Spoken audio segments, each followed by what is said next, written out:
everyone, let me introduce myself. My name is Dea Adinda Fahmi with NPM 23411444. I'm from the Undergraduate Management Study Program Class 2 Aplikasi. In this video, I will explain material related to Business Mathematical courses. Watch the following video.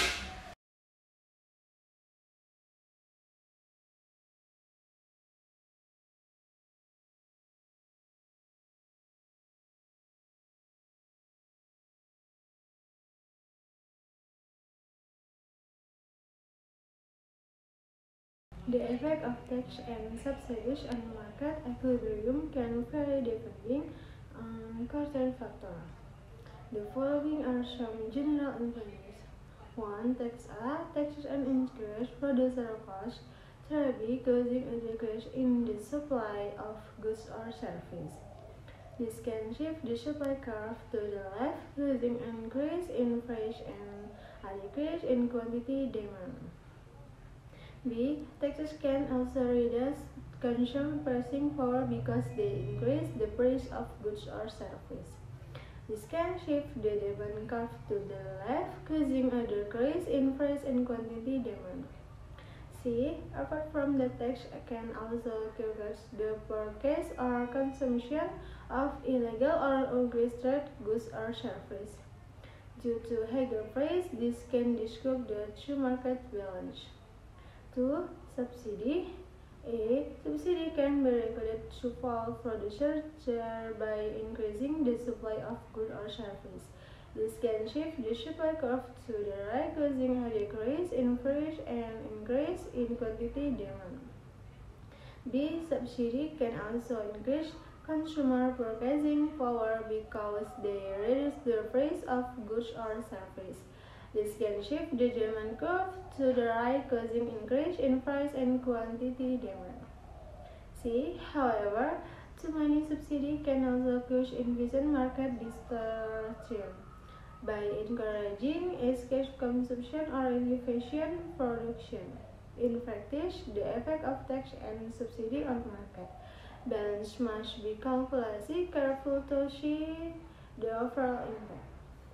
Other considerations such as elasticity of supply and demand, market structure, and other economic factors must also be taken into account. In general, a tax will increase producer costs and reduce consumer purchasing power, which will shift the market balance towards decreasing price and quantity demand. Subsidy, on the other hand, will reduce producer costs and increase consumer purchasing power, which will shift the market balance toward increasing prices and quantity demand. However, the effect of tax and subsidy can vary depending on elasticity of demand and supply, market structure, and other economic factors. Therefore, it is necessary to carry out a more detailed analysis to understand more specific influence on market balance. The effect of tax and subsidy on market balance can be explained as follows. 1. Tax. Tax imposed on producers will increase their production costs. This will shift the supply curve upward, reducing the quantity supplied, and the same price, the market equilibrium will shift toward decreasing quantity demanded and increasing price. Taxes imposed on consumer will reduce their purchasing power due to higher price. This will shift the demand curve to the left, reducing the quantity demand and the same price.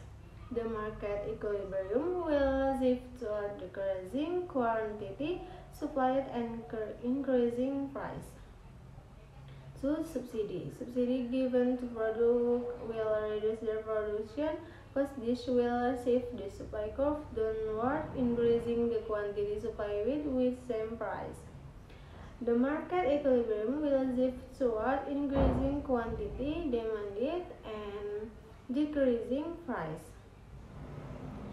Subsidy provided to consumers will increase their purchasing power due to lower prices This will shift the demand curve to the right, increasing to the quantity demanded at the same price. The market equilibrium will shift toward increasing quantity supplied and decreasing price.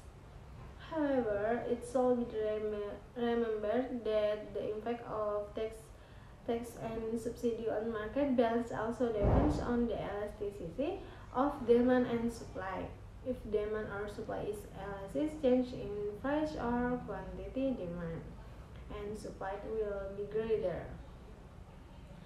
On the other hand, in demand or supply is inelastic, the change will be smaller. Apart from that, there are also other factors that can influence the effect of tax and subsidy on market balance, such as structural market, other existing policies, and other economic considerations. Therefore, a more in-depth analysis is needed to understand the effect of tax and subsidy on market balance more specially. This increase in demand can cause an increase in the quantity so as disrupt market's balance. If the subsidy is too high per head per producer, the rest of higher profits and the increase the quantity sold. In general, taxes tend to reduce demand and subsidy than to increase demand. Tax and subsidy of it in the right amount can have a safe and efficient market balance, where sales present and quantity can reflect the needs and desires of consumer as well as the ability of producer to supply the goods or service. The threat of banning tax and subsidy policies and market responses is a complex matter and must be considered carefully in formulation of economic policy.